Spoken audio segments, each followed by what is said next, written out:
So it is all over for Graham Potter at Chelsea. It was a short-lived time that he spent there, just 6 months as the manager of the team.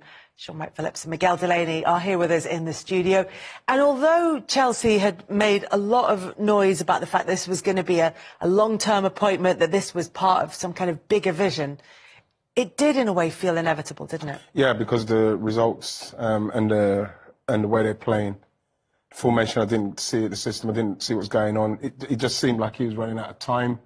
And I feel that, especially with the new owners, they weren't going to be patient simply because the results weren't good enough. I don't think the signings have been great up to this point, have not integrated well for a manager that's come to a club, a big club, and a club like Chelsea. You know, it's a volatile place to be for a manager.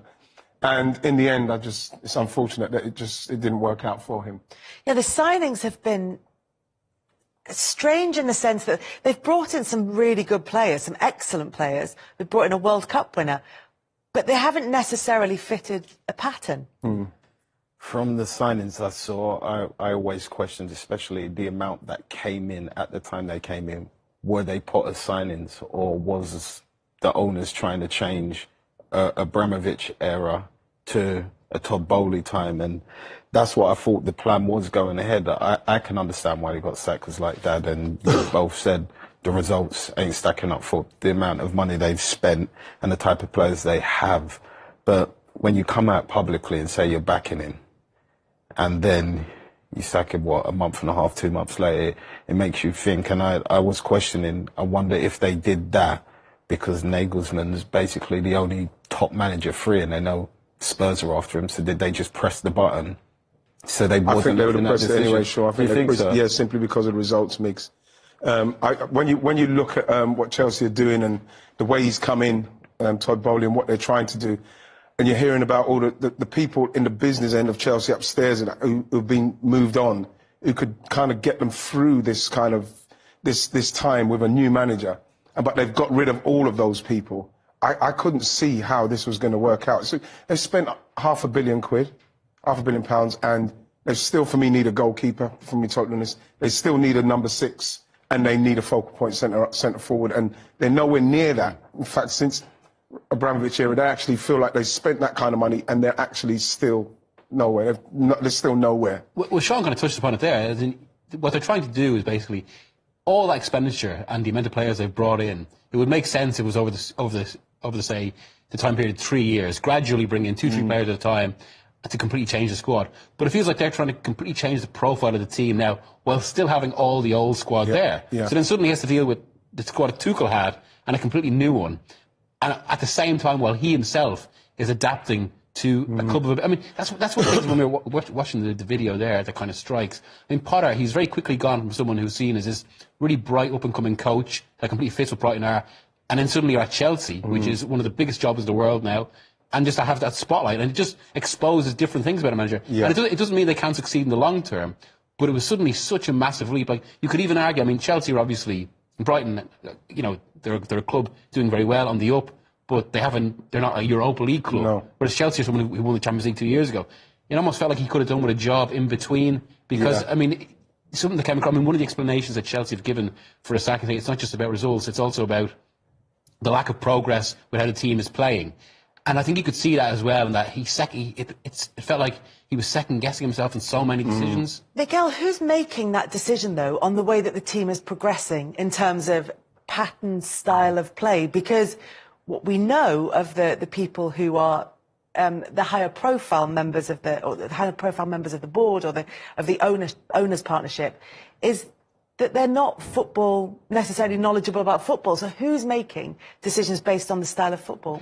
As you say, there's been so much kind of focus on Todd Bowley, the co-owner, and while he had a massive influence during the summer, what people within Chelsea are saying is that this was very much the judgment of the two co-sporting directors, Winstanley and Stewart, that they've made a decision, and the decision has been sanctioned by Bowley. And I suppose that's something else that's been happening at Chelsea as well, that they're completely overhauling what the football structure of the team looks like as well. And it is, I mean, it all just sums up a club very much in flux. It just feels, for me, Kels, it feels like the owners, like Bowley and the rest of the owners, they wanted to come in and they want to completely remove themselves from Abramovich's era, which was successful, however we want to see it.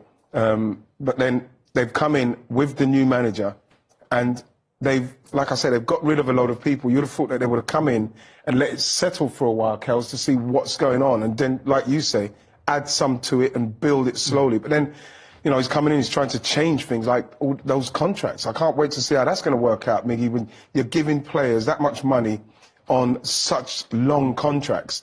Is probably the only thing that he's done which no other Premier League club's done, because it just seems like a crazy thing to do. And again, I just go back to what he's coming in, and it's like a project for him. It's like a game. He's using Chelsea like a game for me, you know. And I feel like Graham Potter's is the one who's lost out on it, because it is an unbelievable job. He is a very good coach. Maybe, like you say, Miguel, he might have needed to go to a ministerial kind of place before he kicked up to Chelsea. But if that chance comes, you've got to take it. Graham Potter was talked about for England. But when you look at the profile that Chelsea want to create for their new squad, or this new vision of Chelsea that they have, it is about bringing in young talent. But it's not about bringing through young talent in the way that Brighton did. It's not about bringing through in the way that Graham Potter has done at previous clubs. It's about bringing in, yes, young players, but established players as well. So did he ever fit the profile of what they wanted from their manager? Well, it looked like they wanted to go a different way. It seems like they did. But even with that way, do you think that he fitted that profile? Do you think that Graham Potter, if you were looking at managers who could bring in young established stars and turn them into, you know, a fantastic attacking, free-flowing football player? I don't know what they wanted, but is that what Graham Potter? Is that what Graham Potter's skills are? I think he's definitely shown that he's a very good coach in respect of his skills. We didn't see him bring too many people from the Brighton Academy. We're seeing Ferguson now. I'm not sure if he came from the Brighton Academy, but we're not seeing like what we've seen with Chelsea. They bring people through. So how would those Chelsea players feel, the young guys, when we've seen the players, the calibre of players that's come out of Chelsea's academy, Kels, and then you're seeing people just signed willy-nilly, bam, bam, bam, bam. How are you feeling right now? And you look at it from Graham Potter's point of view, he has to get it done now. He can't come in and like think, right, let me see, I'm gonna build this project from the academy up, because that's not what he did at Brighton. They made great signings at Brighton. He done good coaching. They integrated well, and then it worked for them.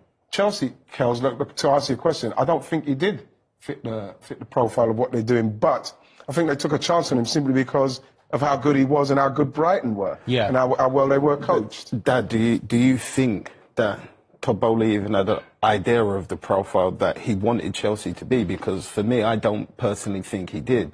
I think if you look at it from a different angle or perspective, if you're going to have an idea of how you want to structure a club, regardless of how many players you sign or how many players you don't sign, it's going to take longer than 6 months. Yeah, absolutely. And no matter what way you look at it, I know the results saying good enough, and I understand why they've sacked him.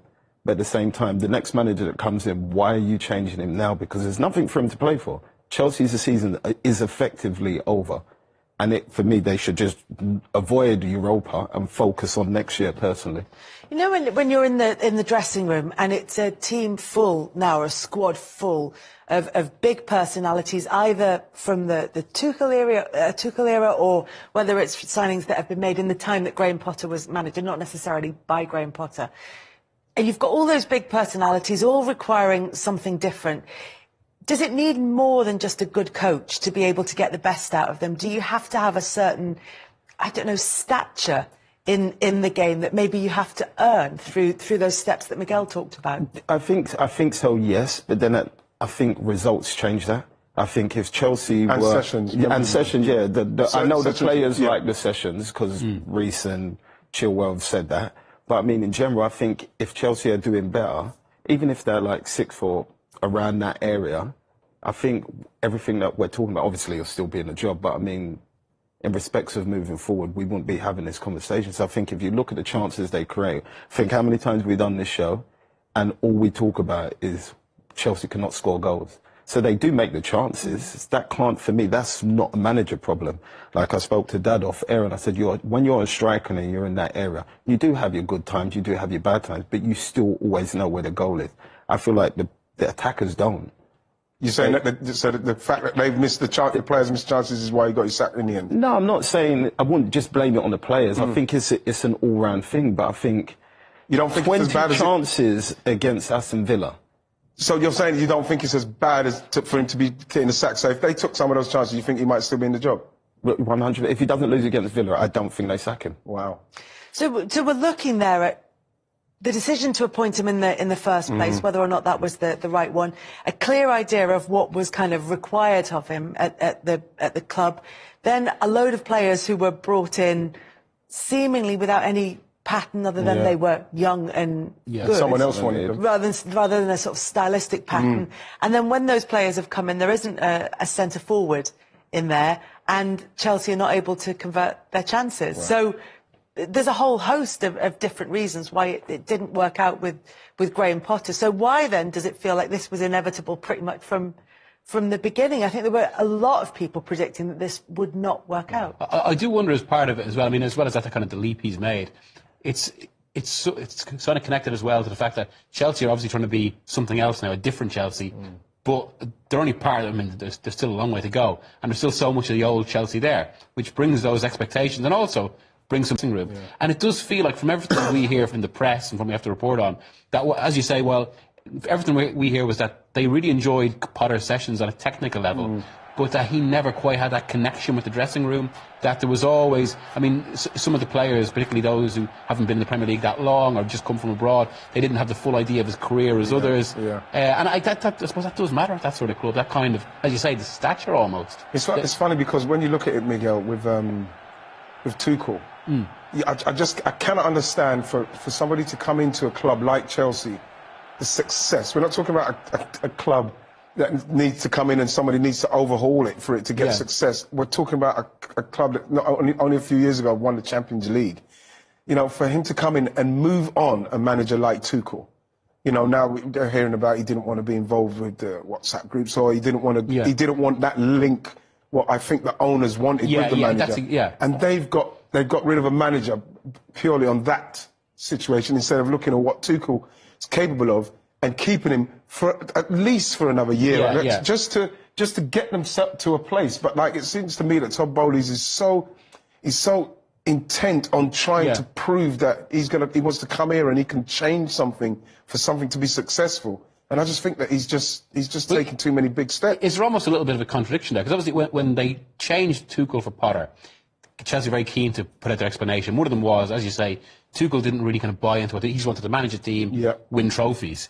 Whereas Potter was more, one of the reasons they picked him was because he bought into the holistic idea of the club, you know, willing to kind of encourage, nurture players through, and also be kind of not accepting what the owners wanted, but like seeing it as a kind of a communal process, a collegiate process. Whereas I suppose one argument is that any manager who's open to that maybe doesn't have the kind of the bite or the hard edge to be at a top club. I mean, it's a question you can't quite get away from. It sounds a bit like bringing in a striker and you're like, well, we've got a guy who just will turn up and he will score goals regularly, as opposed to somebody who will come in and track back and work for the team. And that it feels a little bit like that sort of choice. Is, as well, Kels, if you're looking at somebody who's, as a manager who's coming in and he's buying into the holistic view of things, when you consider what Chelsea do, they win trophies, they win leagues. You know, that manager is already saying, you know, I want time, I need time. You know what I mean? You've got to go into that Chelsea job like when Tuchel came in. You know, he came in, you know, unfortunately for Frank, it didn't work out for him. He came in, and within weeks, within the first week, I think we saw a difference. And then they went on and won the Champions League. That's the manager, that's the profile of manager that Chelsea should be going for. But also, if Chelsea are a successful club, why buy them and then try to change them into something else? Why buy something successful and then try to change it? What's the point? That's the big question. It's a different culture with the owners, isn't it? Yeah, American. Maybe he wants to change it because he was talking about. I heard him. I read a piece about him talking about wanting to maybe show the rest of the Premier League teams about how the longevity of these contracts, how it works out in the end. Whereas, when you look at the years that's gone by with players, signing players to long contracts, I can't see how that's ever worked out well for anyone unless you are Yeah. If you're Harry Kane, perfect, brilliant. And he's doing that to Harry Kane from what, 22? You're praying that he does what he does. Yeah. But like, it's a massive chance. You know, they bought players now and they put them on these contracts. And if we don't start seeing something in the next, now we should be seeing stuff now. Then they're only losing money on that asset. It doesn't make sense. Well, they'd argue the contracts are incentivised. They say that the basic wage isn't as high as maybe previous Chelsea contracts. But even then, as you say, even if that's the case, you could still, if a player doesn't work out, you're still left with someone who's there on a long contract. Yes, and like just. Yeah, but Miggy, if we're talking about if you're going to incentivise it, then what happens is that when we'll speak about Mudryk coming in, and he went from, I don't know, like let's say from 10,000 to 80, 90,000. You know, and then they incentivize that more, so it may go up to 150. It's still nearly 100 basic for somebody who, you know, shouldn't be incentivized. You should be just give him a 3-4 year contract, bam, and get him in the team. At the moment, you're looking at him. Is he bothered at the moment? It doesn't even seem to me like you'd be bothered about what's going on because well, I've got a long contract. This manager will go. I'll see what the next one does. If he comes in and it works out for me, oh, brilliant, I'll kick on. But it's kind of put something into the players' minds that they're relaxed. Yeah, they've got time. They've got time. You know, normally you've got 4 years, you've got 8 years. Yeah, I'm going to 4 years. I wouldn't like to have a contract. I wouldn't like to have a contract like that. Yeah. I wouldn't like to have. Would it not work for you? It wouldn't work for me because I'll take the first 4 years off. Buy load of stuff. Related to that, I mean, if you were to pick the best 11 at Chelsea now, what would it be? I know. Like, this is the thing, what happens? They've got a big game coming up against Liverpool on Tuesday night. What on earth happens in terms of team selection? Because, like you said, Graham Potter didn't seem to.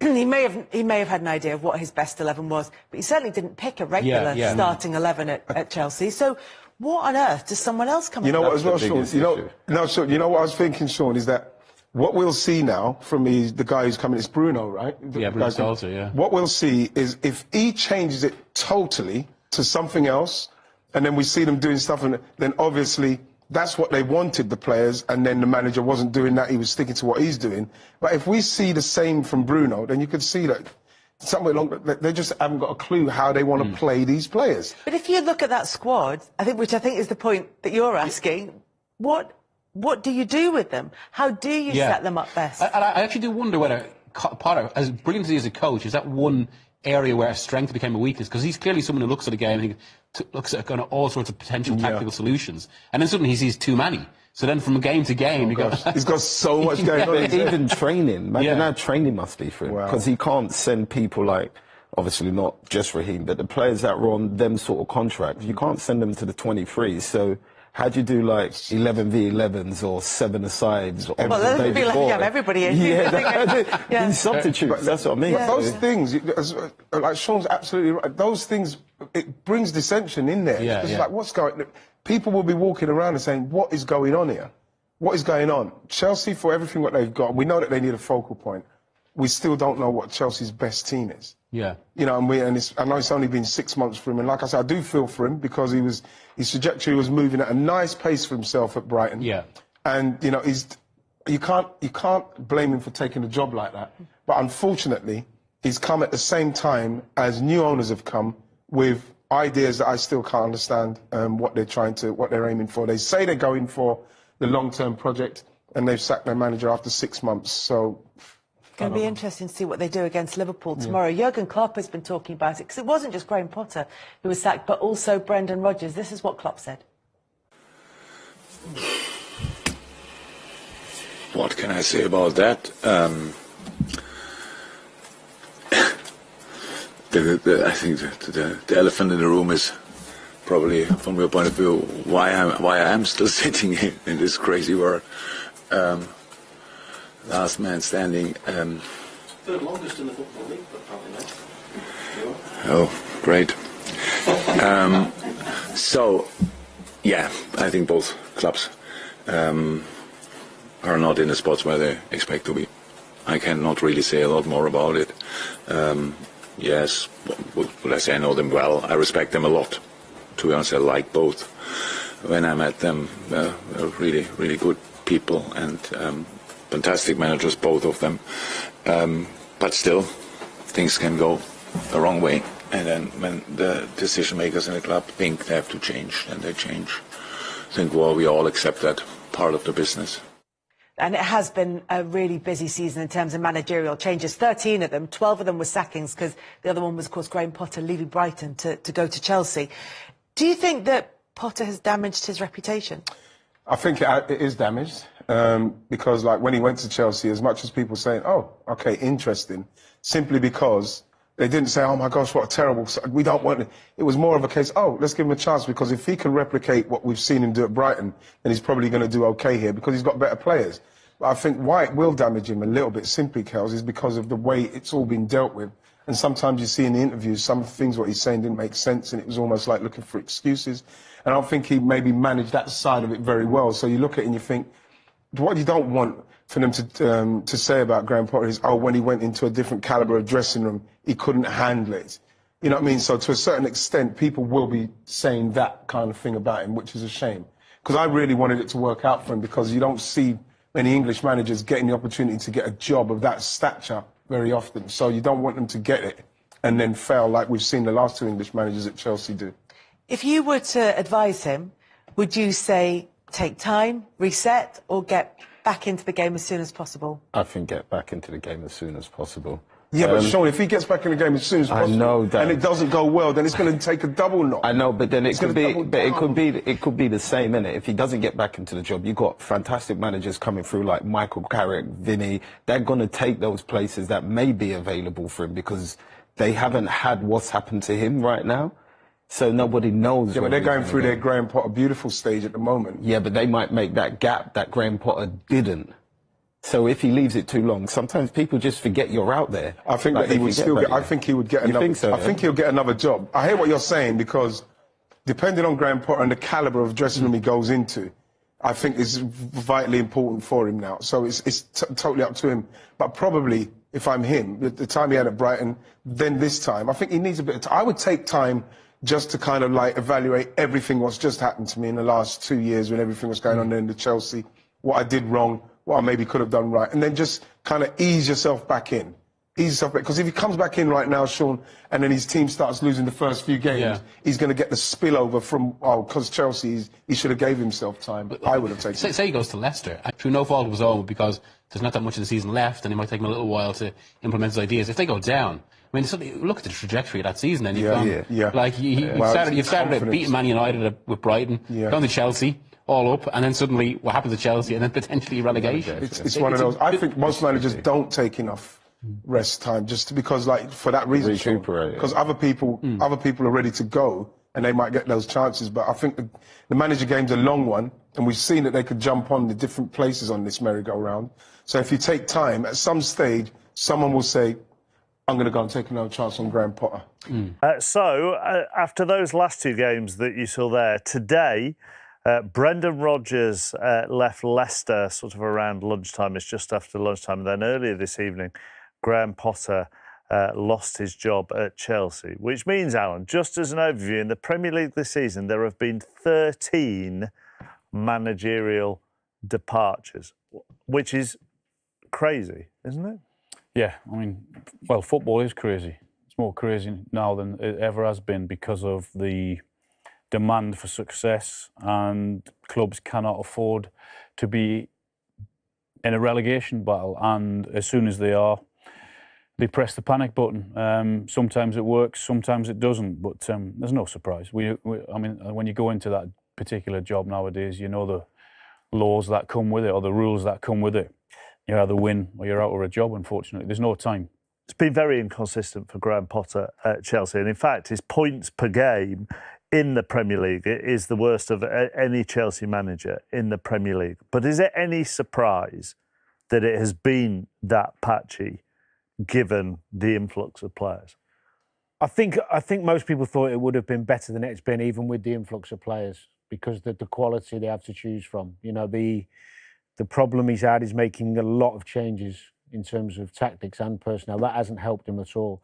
Ultimately, I don't see where you can go. It's very difficult to come back from a stadium that's toxic and booing your team off at half-time and full-time. Al and I were talking about, do we remember a manager that's come back from that? And the Chelsea owners probably sat there and thought, you know what, let's do it now, because they've got no chance of finishing in the top four. Anyway.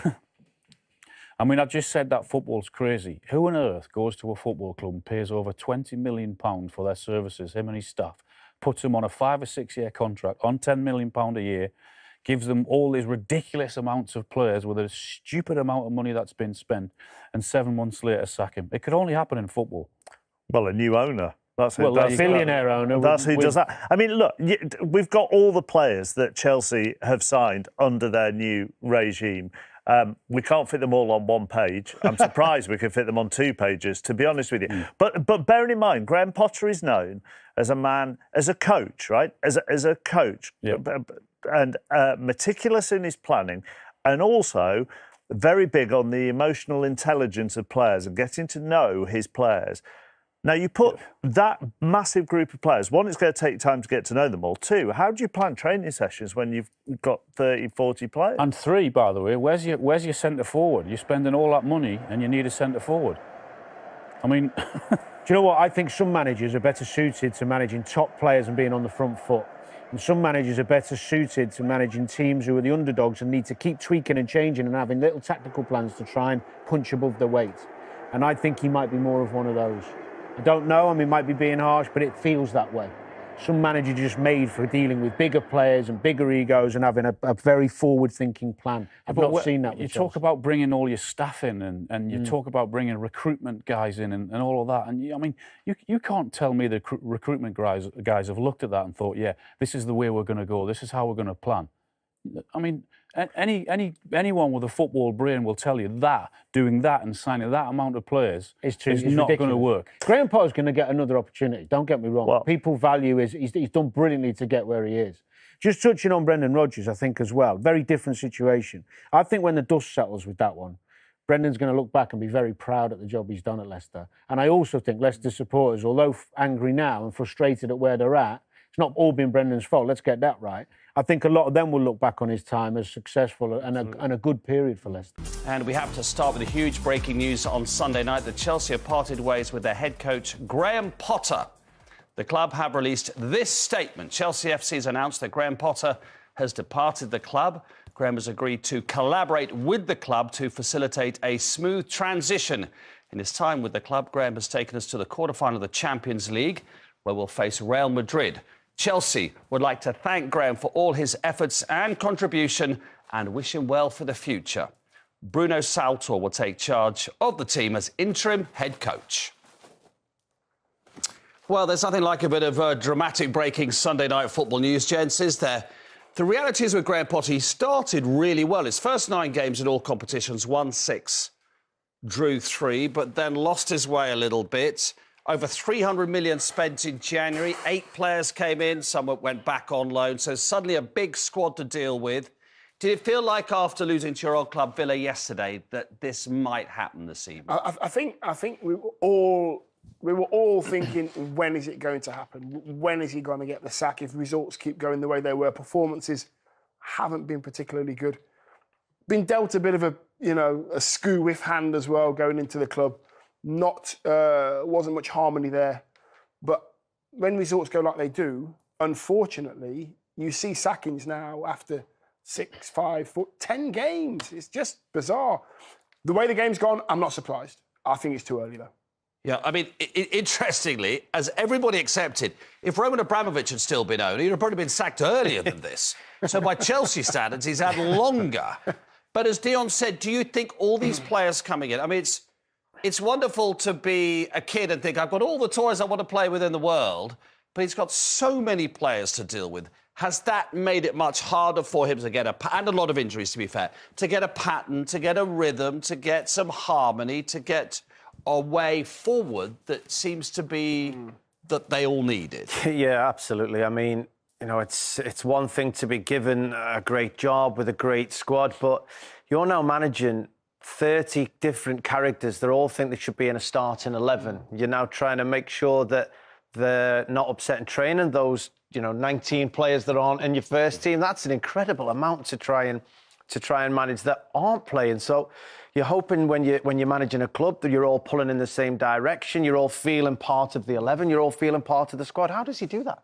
How does he make 30 players feel like they're all part of the squad? It's been far too difficult. Decisions have been made with regards to players coming in out of his hands. You know, when you're a manager at the helm of a club, you want to pick your own players. You want to identify the way you want to play and make every decision yourself. And that doesn't seem to be the case. We did think that Todd Boehly would be different with regards to longevity of managers, even though Graham Potter, form and results-wise, has been far from what Chelsea expect to be acceptable. We wondered whether we'd still be able to see this season out, whether it'd be a transitional season and give him into next season. But the same old Chelsea hammer fell. I mean, ironically, did very well in the Champions League, and they're still in the Champions League. But in the league, the league form, they've only won a third of their games, despite that good start under him. Yeah, I mean, for Chelsea, as a football club, to be able to, you know, play as bad as they have and only have a win percentage of 31% is absolutely terrible. They've got much better players. They've got a much better squad of players. And you know what it is as well? We won't know what it's like. When you've got 20 players coming in, how difficult is it for those players, Leon? You know what I mean? I mean, they're just not getting it right. They're not functioning right. Well, the main thing has been scoring goals. I mean, it's the same things that haunted Graham Potter at Brighton, haunted him at Chelsea. His team actually dominated that game against Aston Villa yesterday, as they have done in many games. But that communication they're giving up goals at the wrong end of the pitch. They're not scoring goals at the top end for whatever reason. Despite the quality of player that they've got available to them, they're making mistakes at both ends of the pitch. You know, the games are won and lost in penalty boxes. Yeah. You need you to be at your best inside both penalty areas. And Chelsea are very good from box to box, just like every Graham Potter team I've ever seen. But they're just not effective enough in both penalty areas. Do you feel that he didn't really know, in that attacking sense, which is the key sense, what his best team was? You know, I believe that's in all positions. I don't just think up front as well. We'll say, Ozzy and I will tell you, you know, till we're blue in the face, it's all about relationships and two up top, or maybe one up top and one off, and the two in the midfield, the two centre halves and left side centre half. You've got to have a relationship with that player. He never had a steady side to pick. And what do you do? How do you get, you know, harmony when you're picking a different side every game? Injuries, let's get it right. He's had a bit of a nightmare. Yeah, he had a terrible hand with injuries. Nightmare with injuries, some of his best players. But if you don't know who you've got ready to pick, what a nightmare. Who are you looking at that Chelsea team, right, and you're needing a goal? Who are you putting your hats on to go out there and actually score you a goal? Raheem Sterling was very prolific at Manchester City, inside the 6-yard box with tap-ins. He never really went out there and got a ball and dropped his shoulder from 25 yards and put many in the top corner. He didn't. And look, Havertz doesn't seem to be that guy. Or Mudrik's come in, he's not ready to be a regular goal scorer. I don't look at that Chelsea team and think there's a goal, someone who's going to get 15 goals a season. Well, despite all the players they bought, they don't have a centre forward. Yeah, that's the irony, we used to go to Chelsea or play against Chelsea and you were nervous. Drogba, Costa, Frank Lampard from midfield, Ian Rob. There was goals everywhere, and at the moment, Graham Potter's been... Good players. Yeah. Great players, but no finisher. So they've got Liverpool this weekend. They're 12 points from the Champions League places, and they're 12 points from the relegation places. I mean, they're at the bottom half of the table. Surely not. Surely not. Come on. They're right in the middle of the table. That's where they are. But they are still in the Champions League. If you're a Chelsea fan, the previous 2 times your team has won the Champions League, you sacked your manager mid-season. You also reached a Champions League final and lost it when you sacked your manager mid-season. There is a man out there who is the favourite this evening, Julian Nagelsmann, who's 35, the Bayern Munich manager. Are we going to have a Thomas Tuchel? Because don't forget, he managed Chelsea this season as well. This season, are we going to have a Nagelsmann-Tuchel swap? Because Tuchel's obviously at Bayern.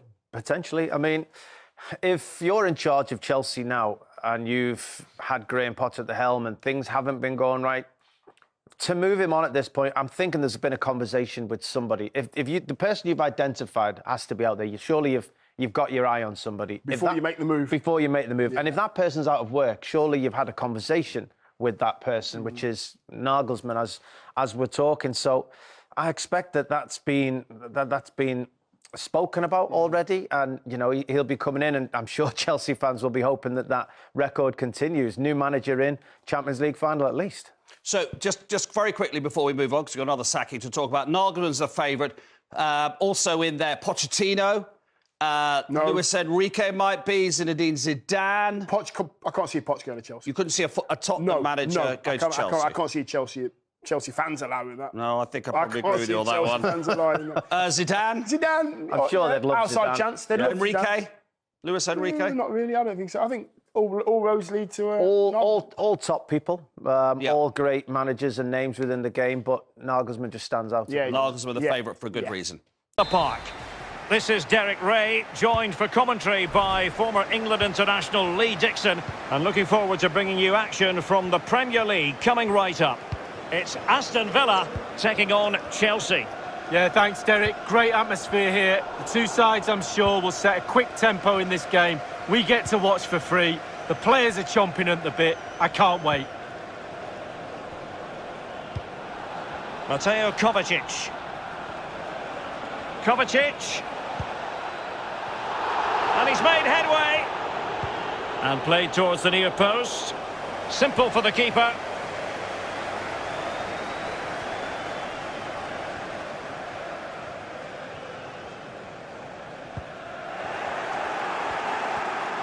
Not a very good challenge, and he skips past his man. Can he put them in front? Yes is the emphatic answer. And you have to say it was on the cards.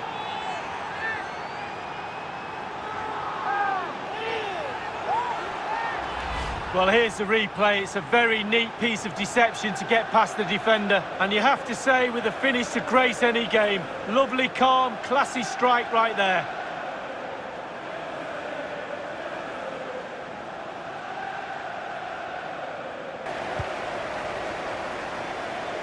And the conditions look pretty good for the counter-attack. In with a chance. Can he convert? And a goal, the equaliser. Superb entertainment.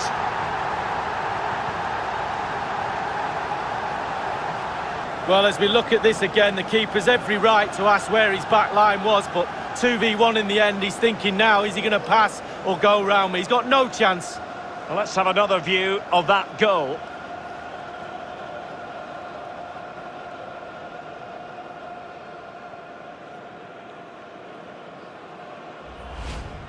So, a level contest, 1-1. Aston Villa goal! Number 20, Ross Barkley.